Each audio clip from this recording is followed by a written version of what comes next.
Narito na naman tayo para sa isang napaka-sweet at nakakakilig na love story nila Kalingap Edu at Ate Viancy. Tulad mo ay aking makilala at kung ano ako'y tanggap para sa pagpapatuloy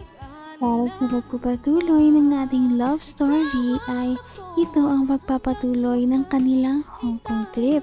Ito nga ang kanilang unang gabi sa Hong Kong at dahil dyan ay lumabas muna sila para kumain ng masasarap na pagkain sa Hong Kong at pagkatapos nito ay naggala-gala muna sila dahil kilala ang Hong Kong sa maraming mga magagandang lights display at dito makikita natin na manghang-mangha talaga si Ate Viancy dahil first time niya na makapunta dito sa Hong Kong at ito na nga ang mga nangyari sa kanilang night na gala.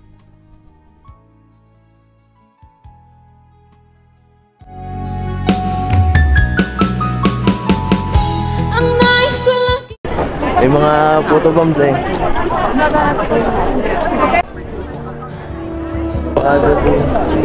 Sabay, sabay.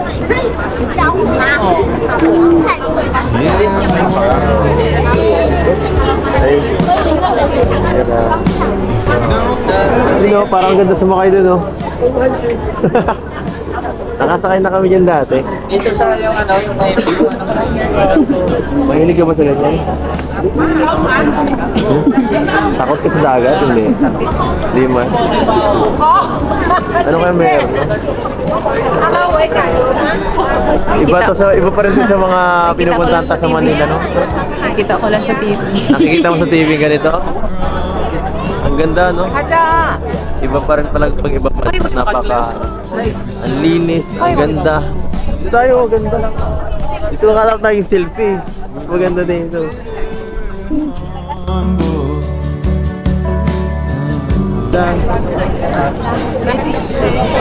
Hindi ka nilalamig?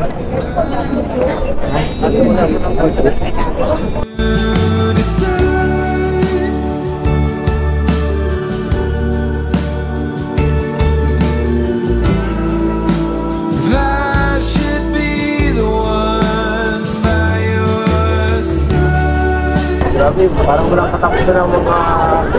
kung ano ako'y tanggap mo na hindi ka rin nag-aalilangan pa. Sobrang one of a kind talaga ang mga memories na kanilang nabuo sa unang gabi pa lamang ng kanilang Hong Kong trip. Napakaganda pala talaga dito. Sana nga ay malagi na silang makapunta ng magkasama dito.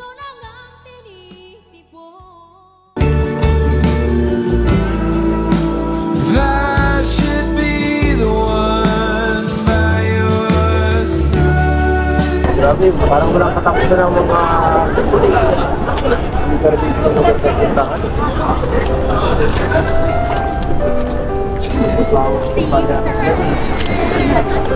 Medyo walay lang tayo.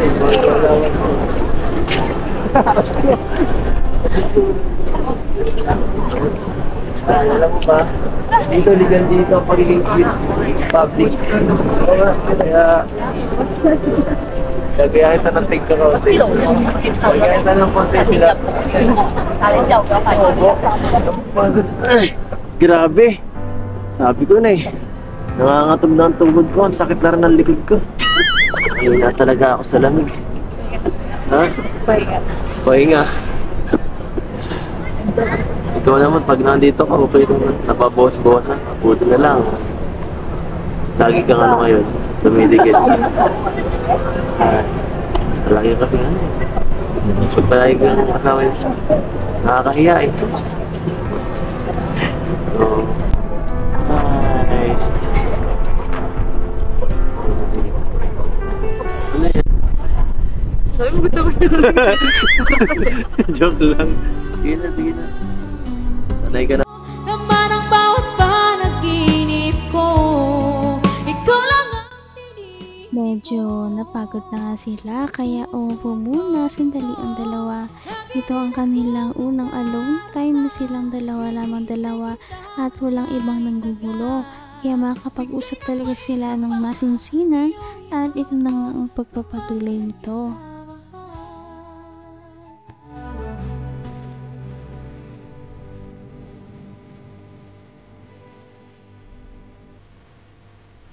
Ay, teka lang, may ano lang ako, may kukunin lang ako.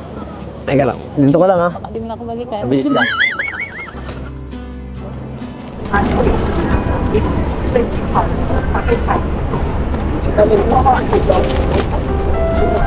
Para sa'yo. Siyempre. Para sa'yo ito. Di ba? Important ko to ha. Nakita na nagbibenta ng bulaklak. Alam mo, marami akong kakilala dyan na pwedeng bigyan ng tulong para makapagbili nito. Oh, Happy Valentine's Day. Yan ha.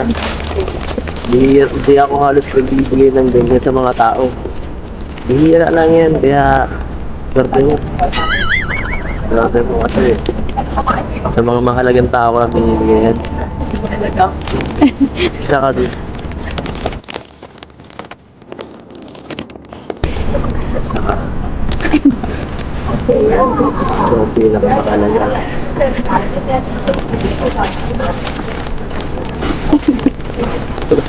O bakit? Grabe, sobra-sobra na.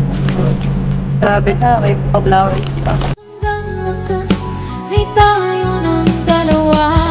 Palagi kang naman ang isip ko.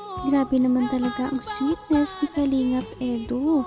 Biruin mo yon, naisip ko pa talaga nabigyan si Ate Biancy ng bouquet ng flowers sa pagpunta nila dito. Ito ang unang natanggap ni Ate Biancy ng bouquet ng flowers sa ibang bansa. At galing ito kay Kalingap Edu, kaya nakakilig talaga. O bakit? Grabe, sobra-sobra na. Grabe na, may pa-flowers pa. Siyempre. Dapat natutulog lang ako. Siyempre para tuloy-tuloy ang saya. No? Yan ang makiuso naman tayo kahit pa paano. Makiuso naman tayo sa mga millennial kahit pa paano. Step ko ba lang nakatanggap ko rin ng Valentine's? Uy. Sigurado seryoso ka? Ako pa lang.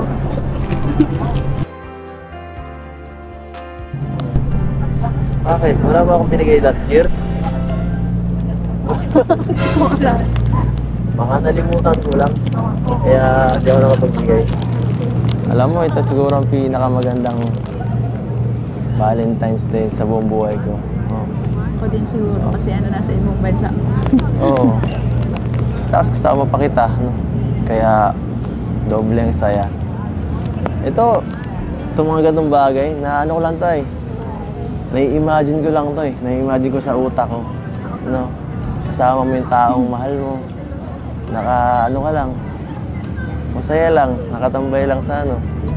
So ganito, simpleng ano lang. Diba? Napaka-romantic. Napaka-special.